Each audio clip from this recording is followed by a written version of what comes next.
All the world's a stage for our next guest, Bay Area actor Jesse Rivas. Jesse, welcome. Hi, thank you for having me. When we met a few months ago, I was just very, very interested in what a very diverse career as an actor you have. And as someone who started on the boards, as they say, when I was a young man as an actor, I'm always intrigued to know what sort of mental illness makes you want to go into the theater? I think it's a combination. It's a hybrid of a few. Yeah. Yeah. And what is it like now working as an actor in California? Is it easier or better in the age of social media? I think it's a little more difficult because you have to, like I was mentioning off to the side, market yourself. You have to basically do everything yourself unless you have representation, unless you're really working. Mm-hmm. So I know you're working, but do you have representation? No, So I it's do a not. catch-22. It is, but I'm kind of in an unusual situation because I got a lot of training, but I never really had the courage to actually take that first audition, and it happened,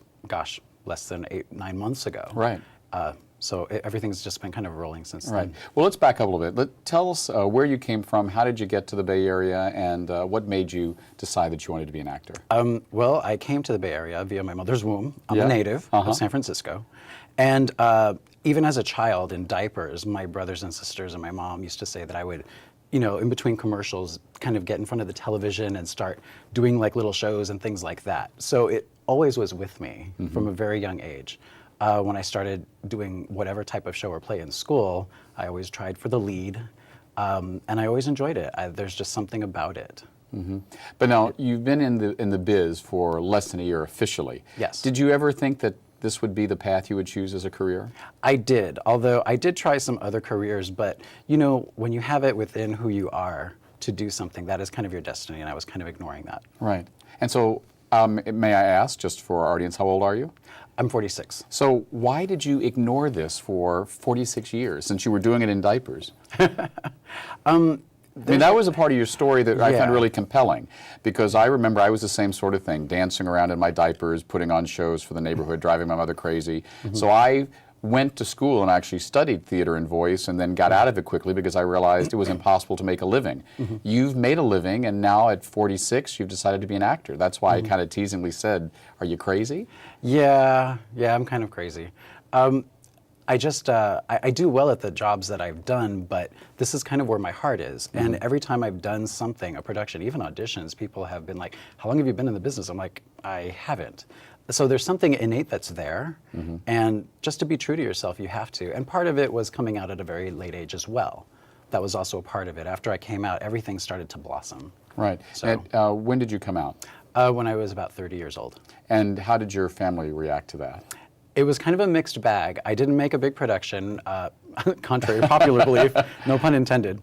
But I, as the opportunity came up after I had come to terms with it, I told my siblings and my mother. My mother was the last.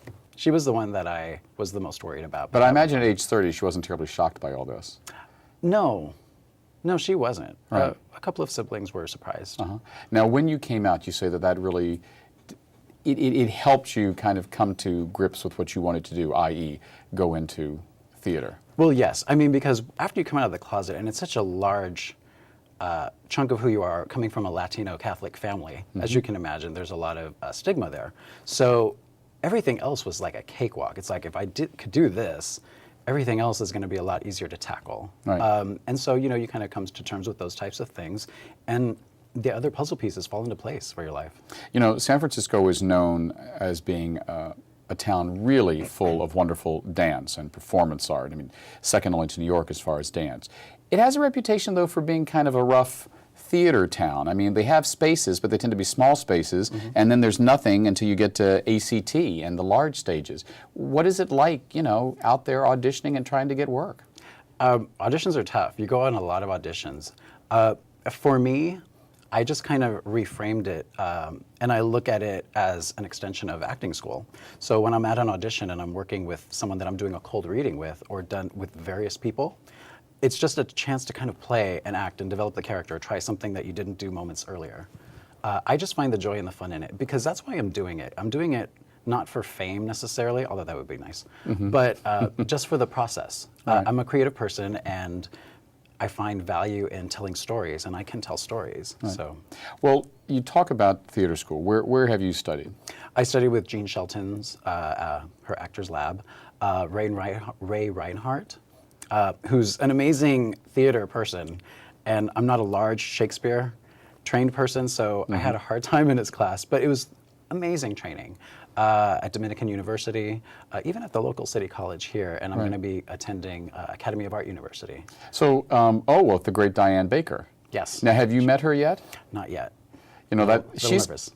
she's quite something. I mean, Diane Baker, the head of the Academy of Art Film and Theater School, quite an amazing actress. I remember I met her and I kept saying, "Gosh, she looks familiar." And then a friend said, well, "You know, that's the senator from Silence of the Lambs, but more important, that's Marnie from the Hitchcock film." She's been in everything since the 60s. Yeah, I mean, she Consistently, she's working. Yeah.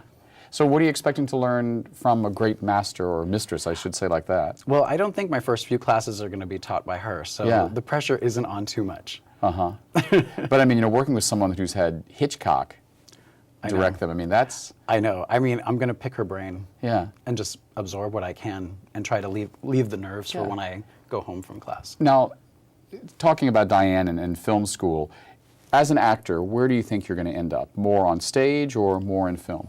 You know, that's hard to say because there's a lot of work now with web series. I was doing some background work for Leap Year, which is filmed here in San Francisco, which is a great show.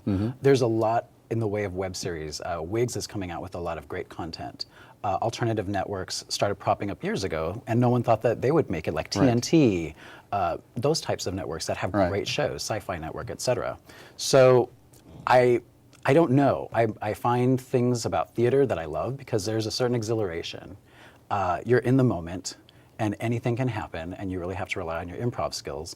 And then when you're filming, you know, you have a lot of opportunity to retake and, you know, just kind of, it's a whole different thing. And I love each one for different reasons. Yeah, I mean, I'm not sure. Yeah, and in the age of reality TV, in a sense, everyone's become an actor. How does that make you feel? I mean, I wonder sometimes, you know, I mean, I have to admit, guilty pleasure, occasionally I watch The Real Housewives of New Jersey, and I'm like, you know, is Teresa crazy or is she acting? I mean, is there a skill to that? You know, I'm not well versed with reality TV, but I can only speculate that, you know, if people find something within them that they like being on the other side of the camera, which you're really vulnerable. And if they want to pursue something, I think that's fantastic. I mean, everyone, I think, can bring something in some capacity. Some actor or young man or a 46-year-old man is watching this and saying, you know what, I've really always wanted to do that. I'd like to be an actor. What advice would you give them, do's and don'ts? I would... Especially for the actor who's maybe come to the art form a little later in life. It definitely has to come from your heart. You have to really love it, and you have to, the ego has to be put aside because there's a lot. I mean, acting, there's a whole stereotype of the diva and being difficult to deal with, and I think that the love of the work is the most important. I think if you can love the work that you're doing, everything else will be easy to deal with. And as far as don'ts, oh gosh, be punctual. And what actors do you admire? Is there anyone that you have watched over the years that you said, that's why I want to be an actor? You know, Sigourney Weaver and Sean Connery are a couple of my favorites, but there's a lot of You've got a little bit of the Sean Connery thing going on. Well, thank you. I got a 46-year-old gray coming in. But yeah, and there are a lot of up-and-coming actors that do really good work. I like a lot of different actors in certain roles, but Sean Connery and Sigourney Weaver are my all-time favorites. I'll watch anything they're in. Well, hopefully they'll be there for a long time to inspire you, and I'm sure you'll inspire some other actors as well. Well, thank you. That's nice of you. We've been speaking with Jesse Rivas about the pleasures and pitfalls of being an actor in the Bay Area. I'm David Perry. I hope it's been a pleasure watching our show. Tune in next week to 10%. Good night.